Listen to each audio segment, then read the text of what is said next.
A long time ago, in the village of Ile Osumare, something unusual happened. A baby girl was born under the full moon, but she wasn't just any baby. Her name was Efe, and right there on her wrist was a silver mark that shimmered like moonlight. The village priestess gasped the moment she saw it. "She's not just a child, she's part spirit," she whispered. Now, in most stories, this would be the part where everyone celebrates, right? Wrong. The villagers didn't see it as a blessing. They were scared. But her mother held her tight, determined to protect her. As Ife grew up, she was just like any other kid, curious, adventurous, maybe a little too stubborn. But when the full moon came out, something strange happened. A whisper in the wind, a pull in her chest, like something was calling her. And on her 12th birthday, she found out exactly what it was. On her 12th birthday, something changed. It was a night like no other. The moon hung in the sky, full and shining like silver. Efe felt the pull in her chest. It was like the moon was calling her, speaking to her in a language only she could hear. Before she could stop herself, she found herself at the edge of the river, staring at her reflection. And then, wham! The world spun, and in an instant her arms turned to wings, her body light as air. She was soaring, not a girl anymore, but a bird, a majestic white bird flapping through the sky. From below, the villagers gasped, "The curse! She's turning into a monster!" But one person didn't look at her in fear. Olumide, her childhood friend, stared up, wide-eyed but not frightened. "Efe," he whispered, What have you become?" It wasn't until she landed by the river back to her human form that Efe realized what she had just done. She wasn't just changing, she was cursed. The next morning, Efe ran to the village priestess.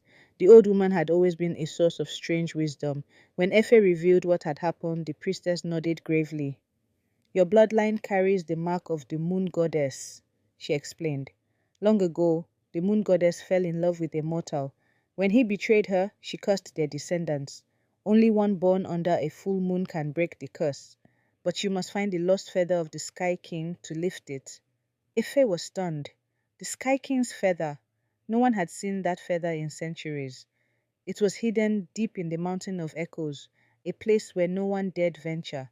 But Ife had no choice. She couldn't live with this curse hanging over her head. So she made up her mind. She would find the feather. But she wasn't going alone. Olumide, who had always been there for her, refused to let her face the unknown by herself. "If you're going, I'm going with you," he said. And so they set off, through the dense forest where the trees whispered in languages older than time, over rivers that seemed to rise up and challenge them, up jagged cliffs that tested their every step. The journey was long, and at times Efe wondered if they would make it at all. But they kept going, driven by hope and the knowledge that only the Sky King's feather could save her. Finally, they reached the Mountain of Echoes, but a dark figure blocked their path. It was a creature made of shadow, with eyes glowing like fire. "To pass," it said, "you must answer my riddle. What is always with you but can never be seen?" Efe's heart raced. She had no idea. But then a thought struck her. "Your shadow," she said confidently. The creature's eyes softened, and with a deep sigh it stepped aside. "You are clever, girl. The path is yours." At the peak of the mountain, Efe and Olumide found the feather. It gleamed like moonlight, sitting on a pedestal of stone. But as soon as Efe reached for it, the ground shook beneath her feet. A voice, ancient and thunderous, boomed from the heavens. "Who dares take my feather?" Efe stood tall, her heart pounding. "I am Efe. I have come to lift the curse." There was a moment of silence before the voice spoke again, softer this time. "You have proved your courage. Take the feather." The moment she touched it, a wave of energy surged through her. Her body glowed with the power of the moon. The curse was gone. No wings, no transformation, just Efe, standing tall in the light of the full moon. When they returned to the village, the villagers no longer saw a cursed child. They saw a hero. And from that day forward, they would tell the tale of Efe, the moon maiden, who faced the impossible and rewrote her own destiny. Make sure to leave a like, comment country, and subscribe to my mommy channel for more.